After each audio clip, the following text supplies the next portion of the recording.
નમસ્કાર દર્શક મિત્રો, છેલ્લા 48 કલાકમાં તમે રસી વિશે વાંચીને એકદમ તૈયાર થઈ ગયા છો. એ પહેલા ધીરે રસીના સર્વે માટે લોકો આવવા માંડ્યા. ઘરમાં સિનિયર સિટીઝન કોણ છે, માદુ કોણ છે, બધી વિગતો લેતા હતા. એટલે એક વાતાવરણ બની રહ્યું હતું કે હવે રસી આવી રહી છે. તો હવે ખરેખર રસી આવી રહી છે. હજુ હું આવી ગઈ છે શબ્દ નહીં વાપરું જ્યાં સુધી પહેલી રસી આપવામાં આવે નહીં ત્યાં સુધી. કોરોના મહામારીનો સામનો કરવો પડે તે માટે નવા વર્ષમાં દેશવાસીઓને એક સાથે કોરોનાની 2 રસીની ભેટ મળી છે. પેલું કહે છે ઉપરવાલા જબ ભી દેતા પૂરા છપ્પર ફાડ કે દેતા. એટલે એકના સાંસા હતા ત્યાં 2 રસીની ભેટ મળી છે અને હજુ ત્રીજી પણ મળવા તરફ આગળ વધી રહી છે. 2 જાન્યુઆરીએ drug controller general of India સોમાણીએ ઓક્સફર્ડ જેનિકાની કોવિશિલ્ડ અને ભારત બાયોટેકની કોવેક્સિનને ઇમરજન્સી ઉપયોગ માટે મંજૂરી આપી દીધી છે. ઉપરાંત કેડિલા હેલ્થકેરને ભારતમાં 3જા તબક્કાના ક્લિનિકલ ટ્રાયલની પણ મંજૂરી આપી દેવાઈ છે. એટલે એ પણ આગળ વધી રહ્યું છે. દેશમાં હવે કેન્દ્ર સરકારની જાહેરાતની સાથે જ રસીકરણનો કાર્યક્રમ શરૂ થઈ જશે. રસીકરણ દરમિયાન 2 ડોઝ અપાશે. એટલે 1 ડોઝ અપાશે, પછી આમ તો 4 અઠવાડિયા પછી બીજો ડોઝ આપવાનો છે. 2 ડોઝ અપાશે. રસીને ડીસીજીઆઈની મંજૂરીથી એક સ્વસ્થ અને કોવિડ મુક્ત ભારતના અભિયાનને બળ મળશે. એવો પણ એક મત છે કે ભારત એન બાયોટેકની સ્વદેશી કોવેક્સિન રસીના 3જા તબક્કાનું ટ્રાયલ હજુ પૂરું થયું નથી, ત્યારે સમય પહેલા આ રસીને મંજૂરી આપવી જોઈએ નહીં. કોવેક્સિનના 3જા તબક્કાના ટ્રાયલ સંબંધી આંતરરાષ્ટ્રીય પ્રોટોકોલ સાથે સમાધાન ન થાય તે જોવું જોઈએ. દેશના દરેક રાજ્ય અને કેન્દ્રશાસિત પ્રદેશોમાં શનિવારે રસીકરણનું રિહર્સલ કરાયું હતું. આ દરમિયાન રસીકરણ કાર્યક્રમ માટેની તૈયારીઓ અને પડકારોની સમીક્ષા કરવામાં આવી હતી. સમગ્ર દેશના બધા જ રાજ્યો અને કેન્દ્રશાસિત પ્રદેશોમાં મોક ડ્રીલ દરમિયાન 286 સત્રોમાં લગભગ 1,14,100 વેક્સિનેટર્સને તાલીમ આપવામાં આવી હતી. એમ્સના ડિરેક્ટર અનદીપ ગુલેરિયાએ જણાવ્યું કે કોવેક્સિન અપાયા પછી કોઈ વ્યક્તિમાં તેની આડઅસર દેખાશે તો તેને વળતર અપાશે.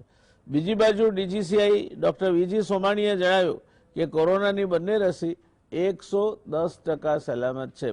અમે ગણિતના વિદ્યાર્થીઓ ભણીએ ત્યારે એવું શીખવાડાતું કે ટકાવારી 100 કરતાં વધારે હોઈ શકે નહીં, પણ આ 110% સલામત રસીની વાત આપણા સેન્ટ્રલ ડ્રગ કમિશનર સાહેબ કરે છે. ડીજીસીઆઈ એમનું ગણિત જુદું હશે. શરૂઆતમાં સિરમ ઇન્સ્ટિટ્યૂટની રસી અપાશે. એમની પાસે પહેલાથી જ 5 કરોડ ડોઝ ઉપલબ્ધ છે. આપણે લગભગ 3 કરોડ લોકોને રસી આપીશું. ત્યાં સુધીમાં ભારત બાયોટેકની રસીનો ડેટા ઉપલબ્ધ થઈ જશે, એટલે તેનો પણ વપરાશ શરૂ કરી શકાશે. આંતરરાષ્ટ્રીય સ્તરે બ્રિટન અને અમેરિકા સહિત વિશ્વના ઘણા દેશોમાં કોરોના વેક્સિનેશન શરૂ થઈ ચૂક્યું છે.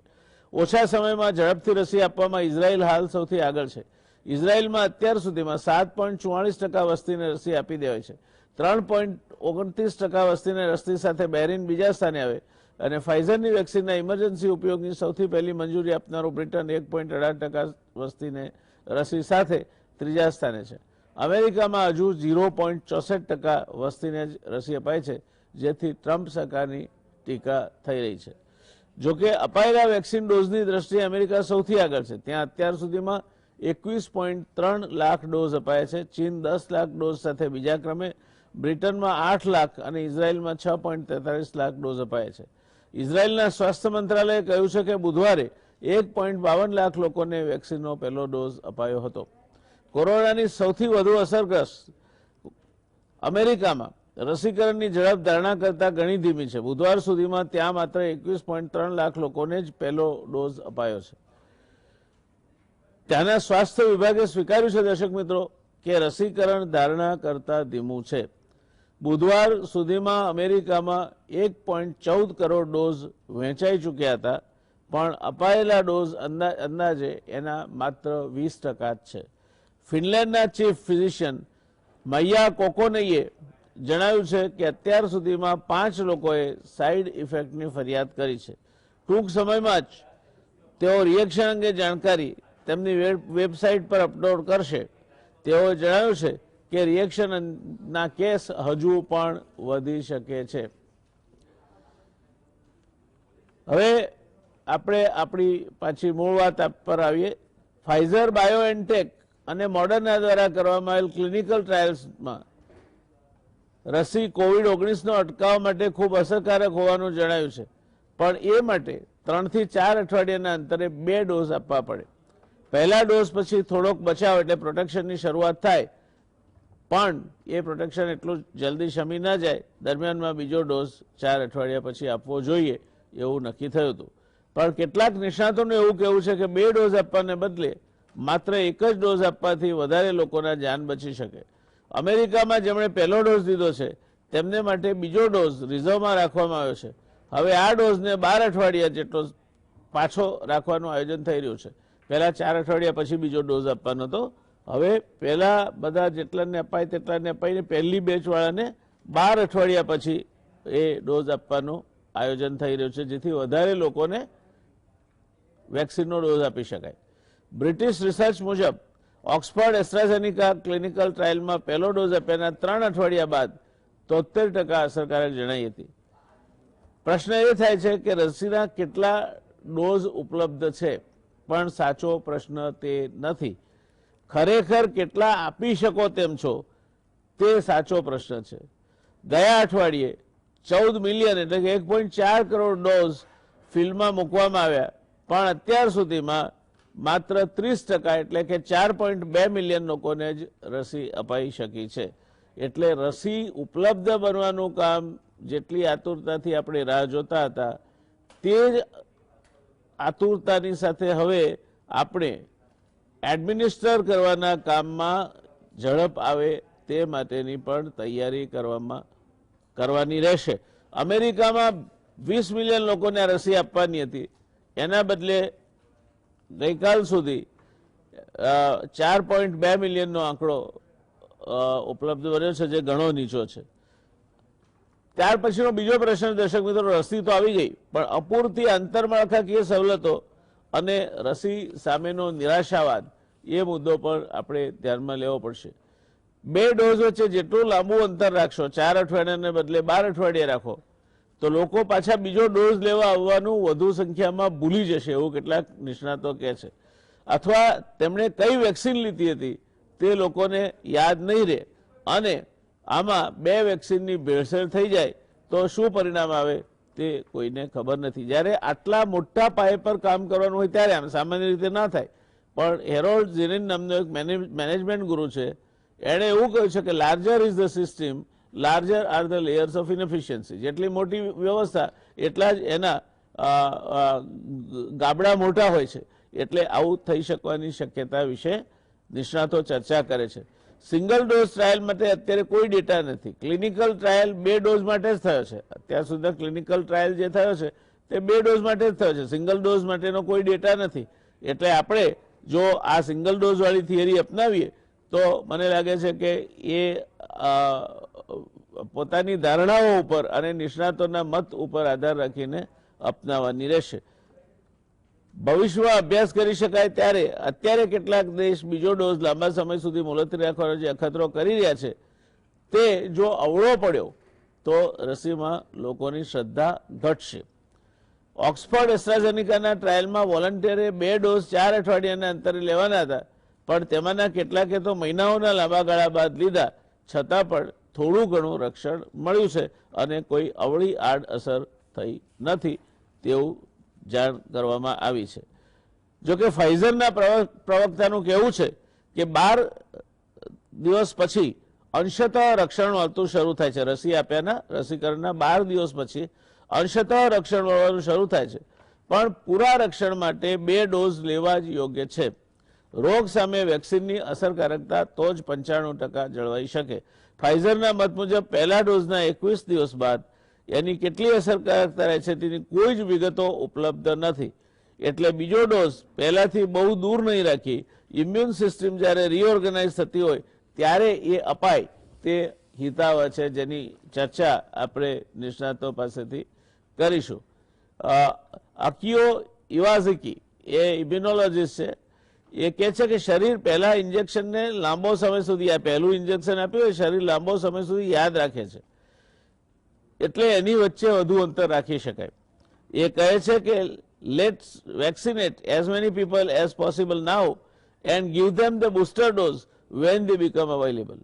ડોક્ટર રોબર્ટ બોસ્ટર એ આ સાથે સંમત નથી.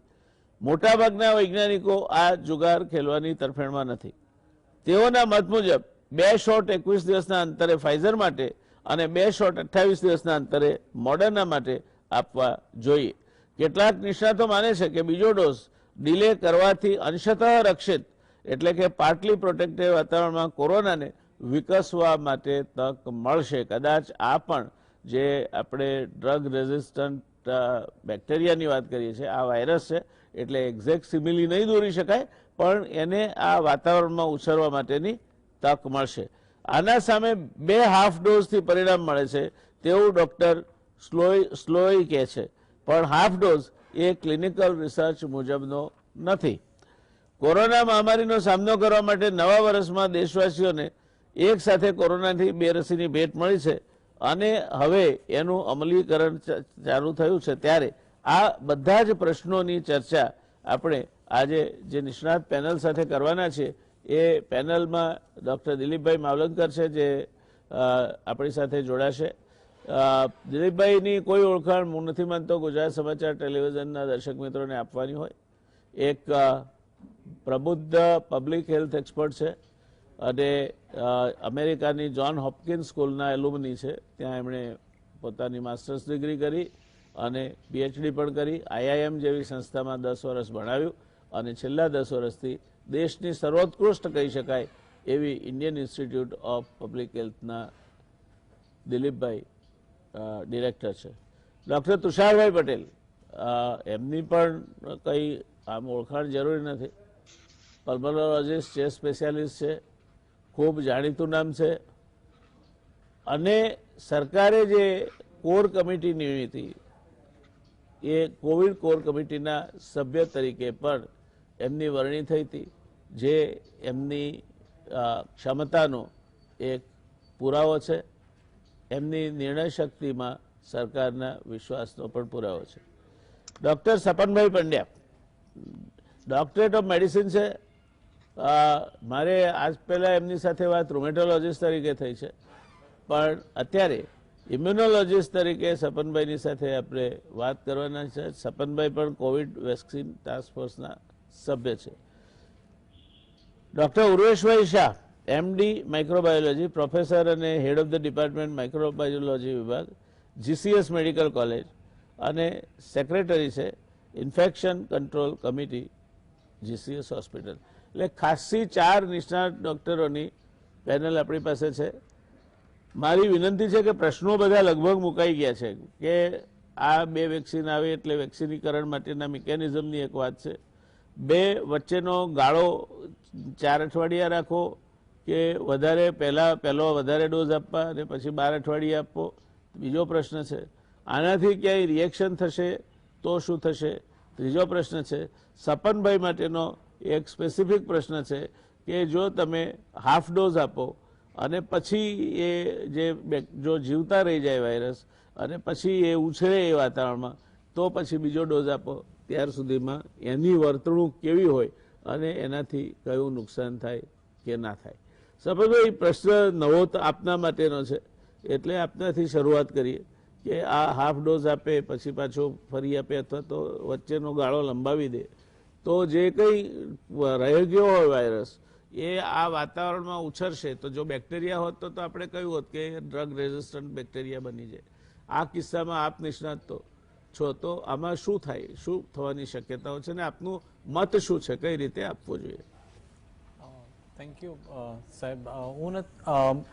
જેમ કે આપણે પહેલાં બી જોયેલું છે રસીઓમાં કે અમુક રસીઓમાં બૂસ્ટર ડોઝ નથી હોતા, બધા ડોઝમાં પણ મેજોરિટીમાં હોય છે પણ ઘણા બધામાં નથી હોતા. એમાં 2 વસ્તુ છે, એક તો અસર અને બીજી કોઈ આડઅસર થવી કે નહીં. તો તમે જો એક જ ડોઝ આપો તો તમારા જે ટાઇટર્સ છે ડિપેન્ડિંગ ઓન તમે કઈ વેક્સિન યુઝ કરો છો, એન્ટીબોડી તમે રસી આપો જ્યારે કોઈ પણ હેલ્ધી ઇન્ડિવિજ્યુઅલને, તો એમાં એન્ટીબોડી બને અને ટી સેલ રિસ્પોન્સ પર આવે. એક બી ને ટી સેલ બે આપણા બોડીમાં ઇમ્યુન સિસ્ટમના એ હોય છે, જેમ એરફોર્સ કે આર્મી તમે કહો એ પ્રમાણે. તો એન્ટીબોડી જે બને એ અમુક ટાઇટર સુધી બનીને પછી એ લો થવા માંડે. એ નોર્મલ એક કર્વ હોય છે આ ઇમ્યુન રિસ્પોન્સનો. એટલે એ લો ટાઇટર બને તે પહેલાં તમે જો બીજો બૂસ્ટર આપી દો તો એ લો ટાઇટર બનવાની શક્યતા ઓછી રહે અને એટલા માટે વેક્સિનની એફિકસી જળવાઈ રહે. એટલા માટે બૂસ્ટર્સ અમુક વેક્સિન્સમાં આપવા પડતા હોય છે મેજોરિટીમાં. એક તો કારણ એ છે કે એફિકસી જળવાઈ રહે. વાયરસ તો હું નથી માનતો કે એટલું બધું મલ્ટીપ્લાય કરી શકે. એક વેક્સિનમાં બી એફિકસી ઓલમોસ્ટ 50% જેવા એન્ટીબોડી ટાઇટર લોકોને આવતા હોય છે અને પ્રોટેક્શન પણ મળતું હોય છે. ઘણીવાર એ પેશન્ટ્સ ધારો કે ઇન્ફેક્ટ બી થાય તો બહુ સિરિયસ ઇન્ફેક્શન ન થાય અથવા હોસ્પિટલાઇઝેશનની શક્યતા ઓછી થાય એ તો એ રહેશે જ. એટલે એક તો લેવું જ જોઈએ, બે લેવા જોઈએ, પણ એક લે તો બી પાર્શિયલ પ્રોટેક્શન તો મળે જ. અને બીજું એક રેર ફિનોમિના હોય છે જેને એન્ટીબોડી ડિપેન્ડન્ટ એન્હાન્સમેન્ટ કહેવાય. એક જાતનું રિએક્શન જે થતું હોય છે એની શક્યતા પણ ઓછી જાય તો તમે બૂસ્ટર આપો તો, કારણ કે એ પર્ટિક્યુલર રિએક્શન લો ટાઇટર એન્ટીબોડીથી વધારે થાય છે. એટલે જ્યારે તમે બૂસ્ટર આપો અને તમે ટાઇટર મેન્ટેન જળવાઈ રાખો વેક્સિનનો તો એ રિએક્શન પણ થવાની શક્યતા ઓછી થાય છે. એટલે આ બે વસ્તુ આપણે ધ્યાનમાં રાખવી જોઈએ. એટલે બહુ વાંધો ના આવે એના વચ્ચેના ગાળાને લંબાવી દેવામાં આવે અથવા તો ગાળો જો 4 અઠવાડિયાના બદલે 6 અઠવાડિયા કે 12 અઠવાડિયાનો થાય તો. એટલે એ મુદ્દો નથી દર્શક મિત્રો. એ સરકાર એનો જે કંઈ નિર્ણય વધારેમાં વધારે કઈ રીતે આપી શકાય એને લક્ષ્યમાં લઈને જે આયોજન પ્રમાણે નિર્ણય લે પણ એ મુદ્દો નથી. દિલીપભાઈ આપની પાસે આવવા માંગીશ. આમાં બે જાતની રસી છે. એક છે એ લગભગ વાયરસને મિમિક કરે છે અથવા તો very weak virus kind of રસી છે. બીજી છે જે ફાઇઝરની એ એમઆરએનએ પ્લેટફોર્મ પર છે, which is suppose to be a different kind of a thing and different kind of a ball game. Robert કેનેડીએ કહ્યું છે કે આ એમઆરએનએ પ્લેટફોર્મ પર જે રસી છે that will interfere with the DNA of the person.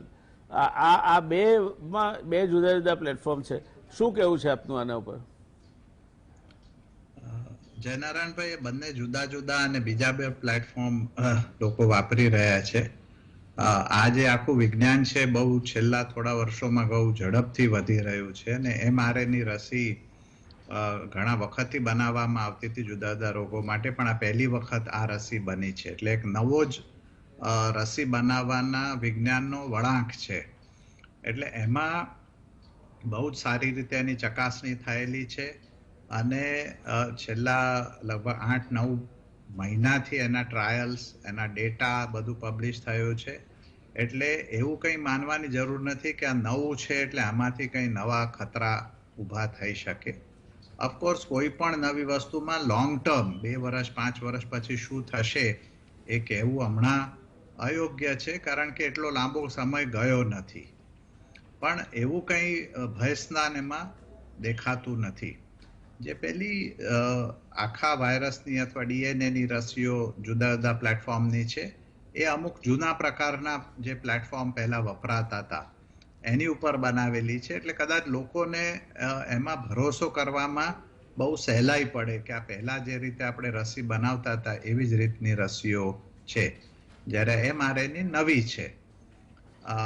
બીજું જે એમઆરએનએ રસીઓ છે એ બહુ જ નાજુક એના મોલેક્યુલ્સ હોવાથી એને બહુ જ ઠંડા તાપમાનમાં રાખવી પડે છે. -70 ડિગ્રી ફાઇઝરની રસી અને -20 ડિગ્રી મોડર્નાની રસી, જે આપણા દેશમાં ઉપલબ્ધ કરાવવું એ ટેમ્પરેચર અને એવા સ્ટોરેજો એ વધારે મુશ્કેલ છે. એટલે કદાચ મોટા શહેરોમાં થઈ શકે પણ નાની જગ્યાઓમાં એ વધારે મુશ્કેલ છે. જ્યારે બીજા જે એસ્ટ્રાઝેનિકા સિરમ ઇન્સ્ટિટ્યૂટની રસી છે 2 થી 8 ડિગ્રી સુધી રહે છે. એટલે બહુ સરળતાથી બીજા આપણા જે ઇમ્યુનાઇઝેશન આખો કાર્યક્રમ છે ઘણા વર્ષોથી ગોઠવાયેલો છે. પોલિયોથી માંડીને ટ્રિપલની જે પહેલા રસી કહેતા હતા, હવે પંચગુણી રસી કહી શકાય, પેન્ટાવેલન્ટ 5 ગુણોવાળી છે. એ બધાને પણ 2 થી 5 ડિગ્રીમાં જ 2 થી 8 ડિગ્રીમાં રાખવામાં આવે છે. એટલે આખી જે કોલ્ડ ચેનની વ્યવસ્થા છે એ આખી એને માટે ગોઠવાયેલી છે. એટલે એને માટે આપણે બીજી નવી કદાચ કેપેસિટી વધારવી પડે. એક રેફ્રિજરેટરને લીધે 2 કે 3 રેફ્રિજરેટર મૂકવા પડે એટલી કેપેસિટી, પણ કોઈ સ્પેશિયલ પ્રકારના સાધનોની એમાં જરૂર આપણને લાગવાની નથી. એટલે આપણા દેશ માટે આ એસ્ટ્રાઝેનિકાની રસી અને એ પ્લેટફોર્મના જે બીજી રસીઓ છે, ભારત બાયોટેક છે વગેરે, વધારે ઉપયોગી રહેશે? જી ધન્યવાદ. દર્શક મિત્રો, આ રસી જે બનાવવામાં આવી છે એ પ્રકારની બીજી રસીઓ પણ આ દેશમાં 2 થી 8 ડિગ્રી સેલ્સિયસ પર અપાય છે. પેલી -70 અને -20 પર આપવાની હોય તો અત્યંત મુશ્કેલ બાબત બને. જ્યારે આ આપણને અનુભવ છે, એ પ્રકારની કોલ્ડ ચેઇન જેને કહેવાય એની વ્યવસ્થા પણ આપણા ત્યાં આપણે એને મેનેજ કરવા માટે ટેવાયેલા છે. અને એ બધું જોતા ભારત એન્ડ બાયોટેક અને સિરમ ઇન્સ્ટિટ્યૂટની ઓક્સફર્ડ એસ્ટ્રાઝેનિકા આ 2 રસી એ આપણને અનુકૂળ રહે છે. ત્રીજી રસી અત્યારે પાઇપલાઇનમાં છે, તે ઝાયડસની છે, પણ એની અત્યારે આપણે ચર્ચા નથી કરતા. પણ અત્યારે આ 2 રસી ઉપલબ્ધ છે. એને આપણે હેન્ડલ કરવા માટે અથવા એનો ઉપયોગ કરવા માટે આપણું તંત્ર સક્ષમ છે અને ડૉક્ટરોને એ પ્રકારનો અનુભવ પણ છે. એટલે એ મોટામાં મોટો ફાયદો છે. એ વાત માવલંકર સાહેબે કહી. આગળની ચર્ચા આપણે કરીએ તે પહેલાં રોકાવું પડશે એક નાનકડા કમર્શિયલ બ્રેક માટે, અને ત્યાર પછી જઈશું આપણે તુષારભાઈ પાસે. રોકાઈ એક નાનકડા કમર્શિયલ બ્રેક માટે. નમસ્કાર દર્શક મિત્રો, વાત આપણે કરવી છે આજે બીજી રસીની. એક તો સિરમ ઇન્સ્ટિટ્યૂટ ઓક્સફર્ડ એસ્ટ્રાઝેનિકા એને બાજુ પર રાખીએ, પણ બીજી રસી છે હિન્દુસ્તાન એન્ડ બાયોટેક. એમાં હજુ જે ત્રીજા તબક્કાનું ટેસ્ટિંગ થવું જોઈએ તે થયું નથી, અને નહીં થાય ત્યાં સુધી એ રસી આપવી એ હિતાવહ ગણાય કે કેમ, તે વાત આપણે તુષારભાઈ પાસેથી જાણીશું. બીજું કે વચ્ચેથી જેનું ટેસ્ટિંગ જ નથી થયું એ રીતે લોડોઝ સ્પ્લિટ કરીને આપે તો એની આપણી પાસે કોઈ પણ પ્રકારની ડેટા અથવા તો કોઈ પણ પ્રકારની સમજ નથી. તો આ આપણા સામેનો કેટલો મોટો અવરોધ ગણી શકાય તુષારભાઈ?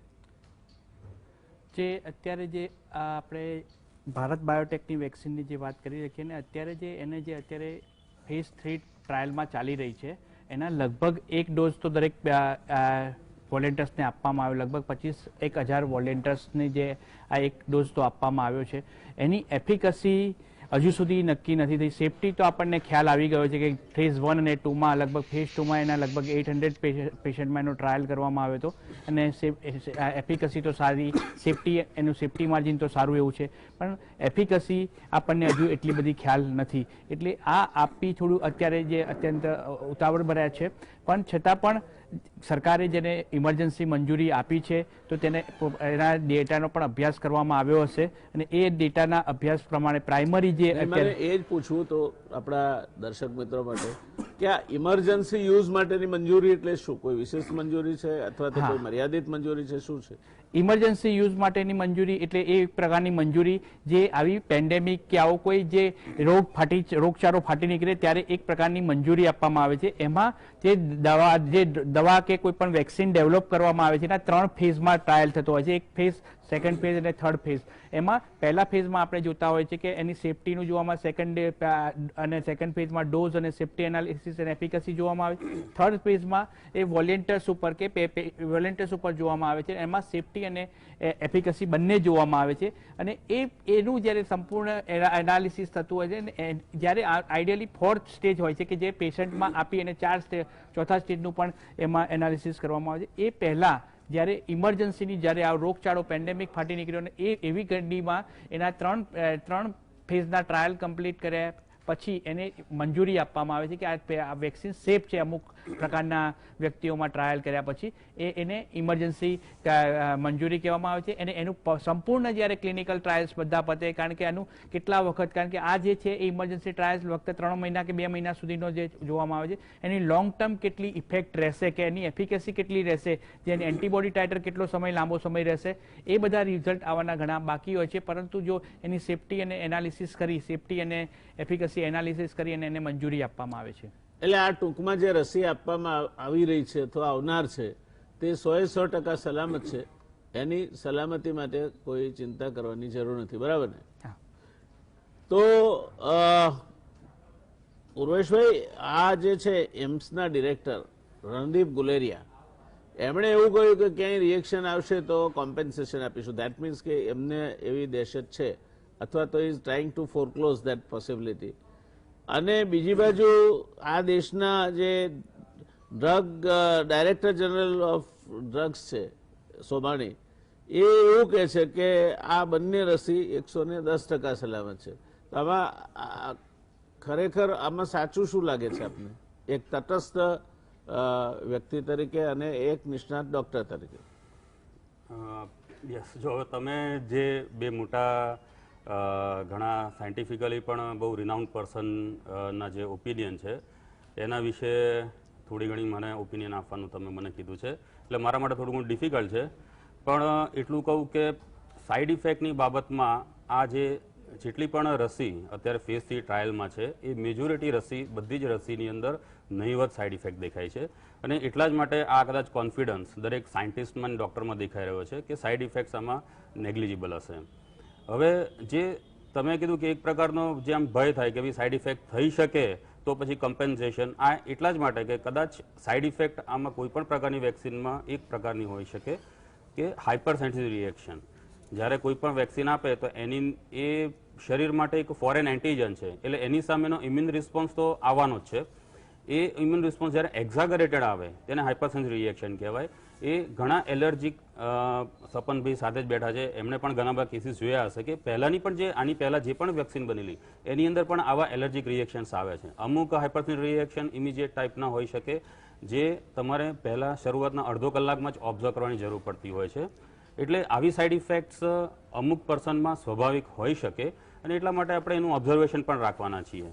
પરંતુ જે વેક્ટર વેક્સિન છે અને જે ઇનેક્ટિવેટેડ વાયરલ વેક્સિન છે અને એની અંદર ઇનેક્ટેડ વાયરલ વેક્સિનની અંદર જે એડજ્યુવન્ટ યુઝ કરવામાં આવ્યું છે, આ બંને વસ્તુ પહેલાં યુઝમાં લઈ ચૂકાઈ છે. એટલા માટે એની અંદર આપણને ડરવાની જરૂર નથી. સાઈડ ઇફેક્ટ નેગ્લિજિબલ છે એવો મારો ઓપિનિયન છે. દર્શક મિત્રો, એક વાત તો સારી છે કે દુનિયામાં બીજે બધે આ રસી અપાવવાની શરૂઆત થઈ છે. ભલે પ્લેટફોર્મ જુદું હોય કે આ પ્લેટફોર્મ પણ છે. બ્રિટનમાં એસ્ટ્રાઝેનેકાની રસી પણ અપાઈ છે અને એટલે એની અસર થોડી ઘણી ક્યાંક સાઈડ ઇફેક્ટ આવે એને બાદ કરતા કોઈ મોટા પ્રમાણમાં એની આડઅસર આવી હોય એવું અત્યાર સુધી નથી જોયું. આમ તો રસી આપો એટલે ત્યાં તમે જ્યાં રસી આપી ત્યાં થોડું લાલ થાય, તો ફૂલે પણ ખરી. પહેલાં કોલેરાની રસી આપે તો તાવ પણ આવતો હતો અને યલો ફીવરની રસી આપે ત્યાં તો કહેવામાં આવતું હતું કે 2-3 દિવસ માટે હવે તમે you will be out of work. આ આવું કંઈ થાય એવું અત્યારે દેખાતું નથી. It will have, if at all it has mild reaction. અને તે કોઈ પણ સમયે તમે તમારા શરીરમાં ફોરેન બોડી જેને કહેવાય એ તમારા શરીરમાં દાખલ થાય છે ત્યારે એના મૂળ ભાડવાતો છે, મૂળ રહેવાવાળા છે, એ એની સાથે ઝઘડો તો કરે જ છે. એટલે ઝઘડો કરે એટલે એને આપણે રિએક્શન આવ્યું કહીએ. પણ બધા સંપીને રહેશે કારણ કે જે દાખલ કરવામાં આવી રહ્યા છે એ લગભગ મળદાલ અવસ્થામાં દાખલ કરવામાં આવી રહ્યા છે. એટલે ત્યાં જઈને બોક્સિંગ નહીં કરે અને બોક્સિંગ નહીં કરે એટલે બહુ ઝડપથી રિએક્શન નહીં આવે એવી પ્રકારની પરિસ્થિતિનું નિર્માણ થશે. એટલે આની રિએક્શન બાબતમાં બહુ ચિંતા કરવાની અથવા તો વ્યથા કરવાની જરૂર નથી. જ્યારે પણ ટર્ન આવે ત્યારે તમારે એ રસી લઈ લેવી જોઈએ. સપનભાઈ, ફરી આપની પાસે આવવા માંગીશ કે આ રસી લીધી અને ત્યારબાદ અમેરિકામાં એક નર્સને 10 જ દિવસમાં કોવિડના લક્ષણો દેખાયા હતા. મે બી વિન્ડો પીરિયડમાં હશે અને એમાંથી દેખાય હશે એવું પ્રથમ દ્રષ્ટિએ ધારણા મૂકી શકાય. પણ આ રસી લીધા પછી આપણા ત્યાં એવું તો નહીં થાય ને કે લોકોમાં એકદમ જેને કહેવાય કે ઓવર કોન્ફિડન્સ આવી જાય કે હવે તો આપણે ભેગા થઈને તહેવારો ઉજવીશું તોય વાંધો નથી, લગ્નમાં નાચીશું તોય વાંધો નથી, નાસ્તાની લારીઓ ઉપર ભેગા થઈશું તોય વાંધો નથી. આ બધું થાય તો પણ રસી આપણું રક્ષણ કરશે ખરી કે આપણે ત્યાર પછી પણ અમુક બાબતો અંગે સતર્ક રહેવું પડશે?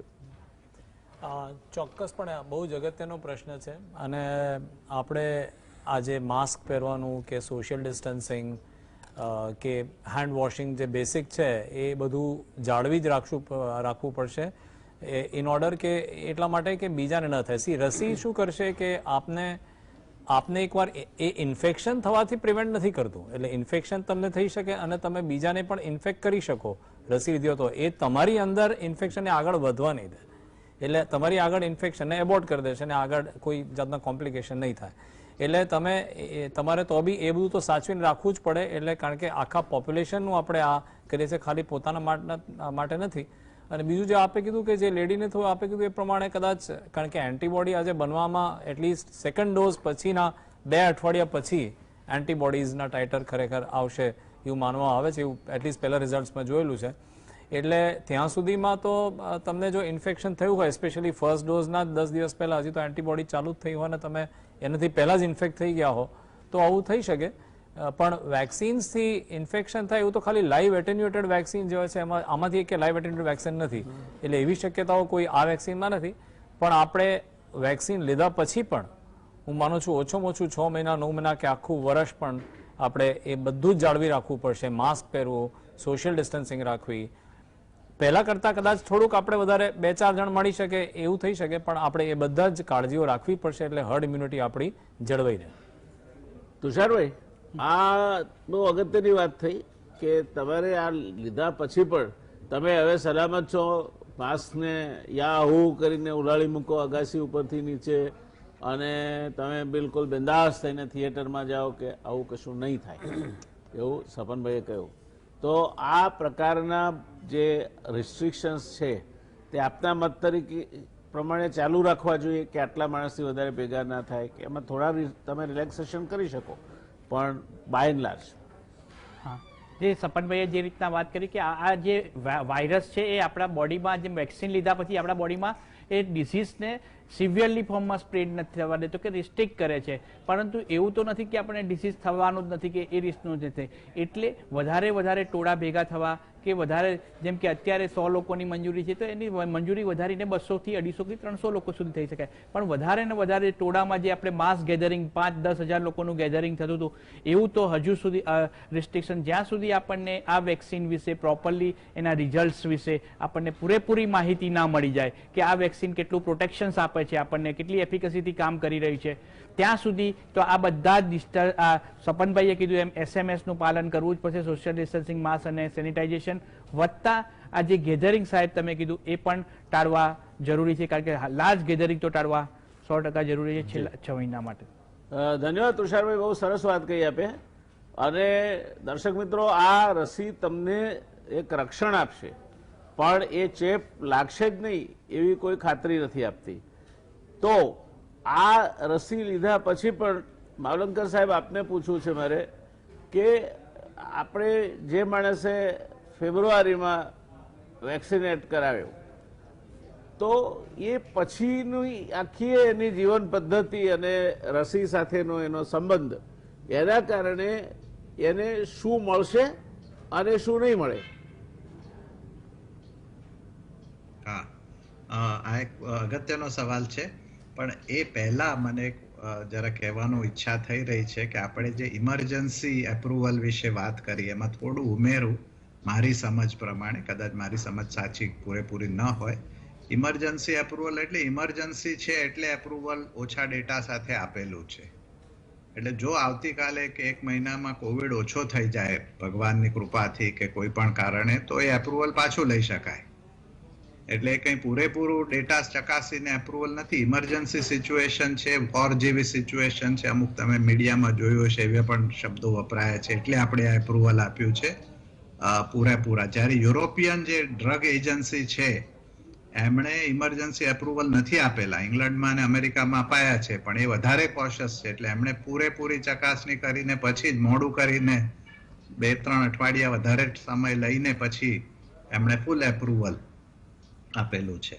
બીજું ઇમરજન્સી એટલે કે જ્યાં જરૂરી હોય ત્યાં જ વાપરવી, જ્યારે ફૂલ એપ્રુવલ હોય તો ગમે ત્યાં વાપરી શકાય. એટલે બહોળા બધા જ એના જે વેચવાની અને બધી જ પદ્ધતિઓથી આખા માર્કેટમાં એ અવેલેબલ થઈ શકે. એટલે એ આ ઇમરજન્સી એપ્રુવલનું એક થોડું મેં તમને વાત કરવાની મારી ઈચ્છા થઈ. બીજું તમે કહ્યું કે જે રસી મુકાવ્યા પછી આપણે જે હમણાં રસીઓના ડેટા જોઈ રહ્યા છે એ પ્રમાણે એસ્ટ્રાઝેનિકાની રસી જે પ્રેસ ઇન્ફોર્મેશન બ્યુરોના રિપોર્ટ પ્રમાણે જે ડીસીજીઆઈ એપ્રુવલ આપ્યું છે એમાં 70% એની કારગરતા અથવા એફિકસી છે. એટલે આપણને શક્યતા 70% ઓછી થશે.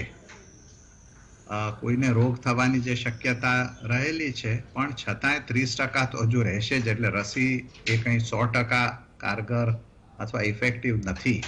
એટલે આગળના ડોક્ટર સાહેબોએ જે કહ્યું કે સોશિયલ ડિસ્ટન્સિંગ, માસ્ક ભેગા ન થવું બિનજરૂરી, એમાં એક કારણ એ પણ છે કે રસી 70% એફિકસી અથવા કારગરતા એની છે. એટલે 30%માં તો છતાંય રોગ થવાની શક્યતા છે. અને જે ડેટા એમણે પબ્લિશ કરેલો છે એસ્ટ્રાઝેનિકાએ લેન્સેટમાં, એમાં પણ છે કે જે એમાં રસી મુકાવેલી છે એમને બી પૂરેપૂરી રસી લીધા પછી બી થોડા લોકોને થયેલો છે.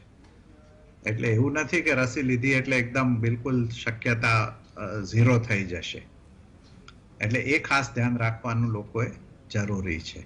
એટલે આજે કાળજી રાખવાની છે એ તો રાખવી જ પડશે જો તમારે પૂરેપૂરું એનાથી બચવું હશે. ઓફકોર્સ એનું રિસ્ક ઘણું બધું ઓછું થઈ જશે, ખાસ કરીને ઘરડાઓમાં અને જેમાં કોમોર્બિડિટી છે એમાં 70% ફાયદો, એટલે મૃત્યુનો દર અને કેસ થવાની રિસ્ક પણ ઓછું થઈ જશે. એટલે એ તો બહુ મોટો ફાયદો રસીનો થશે. પણ એ રસી આપ્યા પછી 1.5 થી 2 મહિના પછી એ આપણને પૂરેપૂરું પ્રોટેક્શન મળશે. એટલે એ પણ ખાસ ખ્યાલ રાખવા જેવું છે કે આજે રસી લીધી એટલે આવતીકાલે તરત એની ઇફેક્ટ થઈ જશે એવું નથી. 2 ડોઝ પોતે પછી 15 દિવસ પછી, એટલે પહેલા ડોઝ પછી તો 1.5 મહિના પછી પૂરેપૂરી એની ઇફેક્ટિવનેસ અથવા કારગરતા આપણામાં જોવા મળશે. જી, ધન્યવાદ. ઉર્વેશભાઈ, આપણે એક વખતે 1 લાખ કેસ જેટલા રોજના કેસ ઉપર પહોંચ્યા હતા. એમાંથી અત્યારે ઘટતા ઘટતા આપણે 18,000 16,000ની આજુબાજુ આવે છે. કેસ ઘટતા જાય છે અને આ રસી આપીશું એટલે આપને લાગે છે કે સમવેર ડાઉન ધ રોડ એક એવો સમય આવશે કે જ્યારે નગણ્ય કેસ થતા હોય અને આ આપણે બાકીનો જે કંઈ આપણી વ્યવસ્થા છે એ હવે પછી બરાબર અર્થવ્યવસ્થાથી માંડીને જે કંઈ કામ પર લોકો જતા હોય અથવા તો બાળકો શાળામાં જતા હોય એ બધા નિર્ભીક રીતે જઈ શકશે. બસ અત્યારે આપણો જે પ્રયાસ છે એ કદાચ એ તરફનો જ છે. આ જ પ્લેટફોર્મ પર આપણે પહેલાં પણ એક વખત હર્ડ ઇમ્યુનિટી માટે ડિસ્કસ કર્યું હતું. તો આપણે જોયું કે અત્યાર સુધીમાં 2 મેજર પીક આવ્યા આપણે ઇન્ડિયાની અંદર. બીજા પીક પછી આપણે ખાસી એવી 30% જેટલી પબ્લિક ઘણા જગ્યાએ સર્વે પણ થયા છે કે જેની અંદર ઇમ્યુનિટી ઓલરેડી ડેવલપ થઈ છે. એટલે અંશતઃ હર્ડ ઇમ્યુનિટી આપણે ઇન્ફેક્શનના 2 પીકને કારણે આપણે એચીવ તો કરી છે. હવે જે બાકીના જે લોકો છે એમાં જો આપણે વેક્સિનેશનથી અને ઇમ્યુનાઇઝેશન, એક્ટિવ ઇમ્યુનાઇઝેશન પ્રોગ્રામથી આપણે જો હર્ડ ઇમ્યુનિટી બીજી પણ ડેવલપ કરીએ, હર્ડ ઇમ્યુનિટી એટલે કોમ્યુનિટીમાં ઘણા બધા લોકોને આપણે ઇમ્યુનિટી ડેવલપ થાય એટલે જે ટ્રાન્સમિશનની ચેઇન છે એને અટકાવી શકાય. તો આ રીતે હર્ડ ઇમ્યુનિટી આપણે જો 60-70% અપ જો લઈ જઈ શકીએ તો આપણે એનું ટ્રાન્સમિશન મહદ અંશે ઘટાડી શકીશું. એટલે અત્યારનો જે પ્રયાસ છે એ તરફનો જ છે. અને જે માલુંકર સાહેબે કીધું એ પ્રમાણે ઇમરજન્સી યુઝ ઓથોરાઇઝેશન એટલા જ માટે આપવામાં આવ્યું છે એ પરિસ્થિતિને ધ્યાનમાં રાખીને કે અત્યારની જે જરૂરિયાત છે, કદાચ આ કન્સેપ્ટ સ્વાઇન ફ્લૂ વખતે 2009માં USFDA આ કન્સેપ્ટ ઇમરજન્સી યુઝ ઓથોરાઇઝેશનનો લાયા હતા અને એ જ કન્સેપ્ટ પર કોરોનાના ટ્રીટમેન્ટ માટેની જે દવાઓ પણ છે, રેમડેસિવિર છે કે બીજી ટોસિલિઝુમેબ છે, એ બધી દવાઓને પણ આ જ કન્સેપ્ટ પર ઓથોરાઇઝેશન આપવામાં આવ્યું છે. અને અત્યારે આપણો જે ટાર્ગેટ છે એ હર્ડ ઇમ્યુનિટી ડેવલપ કરવાનો અને ટ્રાન્સમિશન જે છે એ મિનિમાઇઝ કરવાનો છે. એ કદાચ આપણે આ ઇમ્યુનાઇઝેશન પ્રોગ્રામથી ઘણા ખરા અંશે સક્સેસફુલી એ હર્ડ ઇમ્યુનિટી પણ ડેવલપ કરી શકીશું અને ટ્રાન્સમિશનને મિનિમાઇઝ કરી શકીશું. એટલે કદાચ આપણે થોડા મહિનાઓમાં આપણે એક્સપેક્ટ કરી શકીએ કે રૂટીન એક્ટિવિટી પહેલાંની જે ઘણા ખરા અંશે શરૂ કરી શકાશે. Thank you. સપનભાઈ, અત્યારે એક મોટી ચર્ચા અને ભય એ ઇંગ્લેન્ડથી જે નવું સ્ટ્રેન આવ્યું છે એને અનુલક્ષીને છે. કંઈક અંશે એ ભય એક્ઝાગરેટેડ પણ હોઈ શકે, કારણ કે આમ સામાન્ય રીતે જે તમારો ચેપ વાયરસ વધારે ફેલાતો હોય, જેમ કે શરદી, તો એની જે સ્ટ્રેન્થ છે એ પ્રમાણમાં ઓછી હોય, એટલે એની મારક શક્તિ બાબતમાં પ્રમાણમાં એ રાહત આપે. પણ આ જે રસી આવશે, જે લોકો રસી લેશે, એમાં આ પ્રકારના જે મ્યુટેટેડ વાયરસ આવે અથવા ભવિષ્યમાં પણ કંઈક મ્યુટેશન થાય, આ બધાને પણ એ અસરકારક, એટલી જ અસરકારકતાથી એનો સામનો કરી શકશે કે વળી પાછું કંઈક નવી રસી લેવાની થાય એવું થશે? હા, એટલે મ્યુટન્ટ સ્ટ્રેન્સ જે છે એ વર્ષોથી વાયરસનું એક પ્રોપર્ટી છે, એક જાતની ક્વોલિટી છે. એટલે વાયરસ કારણ કે પોતે જીવવા માંગતું હોય અને ફેલાવવા માંગતું હોય, સર્વાઈવલનો એનો બી સવાલ હોય, એટલે એ મ્યુટેશન નાના મોટા કર્યા કરે. પણ જે આપણે વેક્સિન્સ જે અવેલેબલ છે આપણી, એમાં એક વાયરસમાં એક એન્ઝાઇમ હોય છે જેને આરએનએ પોલિમરેઝ કે જેના બેઝિસ પર એ રેપ્લિકેટ કરતું હોય છે, જેના બેઝિસ પર એ મલ્ટીપ્લાય કરતું હોય છે. અને એ આ વેક્સિન્સમાં એને હાઉસકીપિંગ કહેવાય. એટલે આ બધા વર્ષોથી ચાલી ગયેલા એન્ઝાઇમ્સ વાયરસમાં હોય છે, એ આ વેક્સિન્સમાં લઈ લેવામાં આવે મેન્યુફેક્ચરમાં.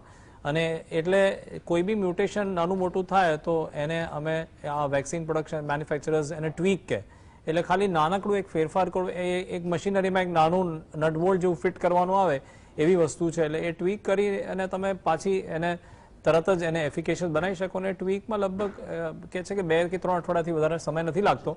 એટલે આ જે વેક્સિન છે એ મ્યુટન્ટ સ્ટ્રેન્સની અગેન્સ્ટ, પણ I don't think that's going to be a problem. Mutant strains પોતે બી બધા કંઈ બહુ એ નથી હોતા. ઇન્ફેક્શન રેટ કદાચ યુકેના સ્ટ્રેનમાં વધારે છે, પણ મોસ્ટ ઓફ જે અત્યારે અનુભવ છે એ કંઈ બહુ મોર્ટાલિટી નથી કરતું. એટલે એ બે વસ્તુ છે. પણ વેક્સિન્સ આપણી જે છે they should be effective against all these mutant strains, અને ખાલી માઇનર એક ટ્વીકિંગની જરૂર પડશે કદાચ એમાં. દર્શકો, બે વાત સમજ્યા આપણે આમાંથી, કારણ કે આજકાલ ઇંગ્લેન્ડથી આવેલું વાયરસનું સ્ટ્રેન છે, ખૂબ ચર્ચામાં છે, અને વળી પાછું એણે એક આતંક ને ભયનું વાતાવરણ ઊભું કર્યું છે. તો ડૉક્ટર સપનભાઈની વાત જે છે તે ધ્યાને લેવા જેવી છે કે આ જે રસી છે એમાં થોડુંક આમ ફેર કરો, એક નટબોલ્ટની માફક મશીનમાં કર્યો હોય એમ, તો એ એની સામે પણ અસરકારકતાથી કામ આપશે. એટલે એની બહુ એટલી ચિંતા કરવાની જરૂર નથી. અને બીજું કે આ પ્રકારના જે વાયરસ છે એની મારક શક્તિ, મોર્ટાલિટી ને મોર્બિડિટી બે શબ્દ વપરાય છે, મારક શક્તિ એ એટલી વધારે હોતી નથી. એટલે આ સારા સમાચાર છે, બહુ ગભરાશો નહીં. પણ સાથે સાથે પેલો માસ્ક, 2 ગજ કી દૂરી અને 2 કલાકે હાથ ધોવાનું, અને શક્ય હોય ત્યાં સુધી એર કન્ડિશનરની બંધિયાર હવામાં બેસવા કરતાં બારી બારણા ખુલ્લા રાખીને બેસવાનું રાખશો તો તમે એનાથી પાર ઉતરી શકશો. ભાવનગર સાહેબ, આપની પાસે આવું છે એક વિચિત્ર પ્રશ્ન મગજમાં ક્યારનો ગુમરાહ કરે છે, કેટલાક દર્શક મિત્રોને પણ એ હશે. આજકાલ માધ્યમોમાં એવું વાંચીએ છીએ કે હવે આ બધા એન્ટાર્કટિકા અને ત્યાં બધેના હિમશિલાઓ અને હિમખંડો ઓગળવા માંડ્યા છે, અને એ બધાની નીચે બધા ભયંકર ખતરનાક વાયરસ બધા છુપાયેલા પડ્યા છે. એટલે આ બધા ઓગળશે અને હવામાનના પલટાના કારણે આ બધા વાયરસ બહાર આવશે તો એ બહુ મોટી જબરજસ્ત તકલીફ અને જબરજસ્ત મોટો એક વાયરલ અટેક આ દુનિયા પર થશે, જે અત્યંત ગંભીર હશે. મારું તો સમજવાનું આ ગજુ નથી. આપને શું લાગે છે? આ વિષયમાં હું નિષ્ણાત નથી, પણ મીડિયામાં પોપ્યુલર થવા માટે આ એક સારો રસ્તો છે. લોકોને ભયભીત કરો એટલે વધારે લોકો જુએ. એટલે પણ એ વાત સાચી છે કે સમુદ્રમાં ઘણા બધા વાયરસીસ કેટલાય વર્ષોથી છે. એક લેક્ચર મેં સાંભળ્યું હતું, પ્રોફેસર ડેવિડ બોલ્ટિમોર, જેમને વાયરસ ઉપર રિસર્ચ કરવામાં 1975માં નોબેલ પ્રાઇઝ મળ્યું હતું. એટલે કેટલા વર્ષના હશે, અને તે વખતે વાયરસ પર રિસર્ચ કરી રહ્યા છે. આપને બી જોવું હોય તો MIT ની જે કોવિડ સિરીઝમાં એમનું પહેલું લેક્ચર હતું કે વાયરસ શું છે, ક્યાં હોય છે, સમુદ્રમાં કેટલા છે, બહાર કેટલા છે, એ વિશે બહુ સારું 1.5 કલાકનું લેક્ચર સાંભળવા જેવું છે. પણ આવી મને તો કંઈ બીક લાગતી નથી કે આવા નવા વાયરસ. બીજું શું છે કે જેમ વાયરસો નવા આવશે એમ આપણી ઇમ્યુન સિસ્ટમ પણ આપણા શરીરમાં જ ઘણા બધા કરોડો, લાખો, કરોડો જીવાણુઓ આપણા ત્વચા ઉપર, પેટની, એટલે આખા આંતરડાઓમાં જીવતા હોય છે. એટલે એની સાથે આપણે જીવવાનું ઘણા મિલેનિયા અથવા હજારો વર્ષોથી, લાખો વર્ષોથી આપણે એવી રીતે જીવતા આવ્યા છીએ. એટલે એવું કંઈ આકાશ પાતાળ એક થઈ જશે કે એવો કોઈ મોટો ભયંકર રોગચાળો ફાટી નીકળશે કે જેને માનવ શક્તિ એનો સામનો નહીં કરી શકે, એવું આ સાયન્સ ફિક્શન ફિલ્મ્સ વેચવા માટે બહુ સારો ઉપાય છે, પણ ખરેખર તો મને એવું કંઈ લાગતું નથી. અને આમ તમે જુઓ, કોવિડની આટલી ચર્ચા થઈ રહી છે, ભારતમાં દર વર્ષે 90 લાખ મૃત્યુ થાય છે બીજા બધા કારણોથી. હજુ કોવિડનો તો આપણે 2 લાખ મૃત્યુ સુધી બી નથી પહોંચ્યા, એટલે 2% પણ ઓછા મૃત્યુ આખા વર્ષ લગભગ પતવા આવ્યું, 9 મહિના થઈ ગયા કોવિડના, કદાચ 2 લાખ સુધી પહોંચીએ, એટલે 2% બી ઓછા મૃત્યુ કોવિડથી. આટલો બધો નવો વાયરસ, આટલો બધો ભયંકર, આટલો બધો ફાસ્ટ ફેલાનારો નીકળ્યો, છતાંય 2%થી વધુ આપણા મૃત્યુ ભારતમાં થયા નથી. બીજા દેશોમાં 15% સુધી, અમેરિકા, ઇંગ્લેન્ડમાં થયા છે, એટલે ત્યાં વધારે ભયંકર પરિસ્થિતિ છે. પણ આવું કંઈ થશે એવું મને લાગતું નથી. ધન્યવાદ. દર્શક મિત્રો, આજે છાપાઓમાં આ પ્રકારની વાતો આવે છે, એ વાતો વાંચો ચોક્કસ, પણ